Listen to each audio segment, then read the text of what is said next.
రోజు నేను పప్పు చేస్తున్నాను చూడు, కందిపప్పు, టమోటాలు, కావాల్సిన పదార్థాలు ఇవన్నీ. ఇదిగో బాస్మతి రైసే.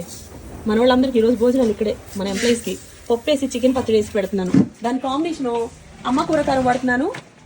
అమ్మ ప్యూర్ హోమ్ మేడ్గా చేసిన పసుపు కొమ్ముతో చేసిన ప్యూర్ ఎల్లో అంటే ఎల్లో షేడ్ ఉంటుంది. డబల్ ప్యాకింగ్తో వచ్చింది కాబట్టి మీకు అర్థం కావట్లేదు. ఇది అమ్మ సాంబార్ పౌడర్ వేసేసి పప్పు చేస్తున్నాను.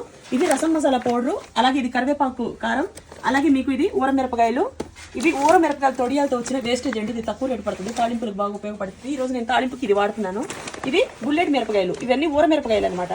సో ఇవన్నీ మా దగ్గర అవైలబుల్లో ఉన్నాయి. 57 ప్రోడక్ట్లు మీకు అవైలబుల్లో ఉన్నాయండి. చక్కగా నచ్చిన వాళ్ళు వాట్సాప్ నెంబర్ మెసేజ్ చేసి బుక్ చేసుకోండి. Veg and non veg pickles, mutton, chicken, పీతలు, ఫ్రాన్స్, క్రాప్స్ ఇవన్నీ ఉన్నాయి. టమోటా, ఉసిరికాయ, అన్ని రకాల పచ్చళ్ళు ఉన్నాయి. నచ్చిన వాళ్ళు వాట్సాప్ నెంబర్కి బుక్ చేసుకోండి.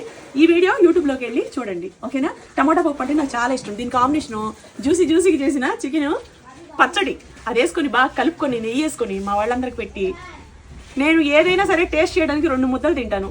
మంత్కోసారి అన్నం తింటాను.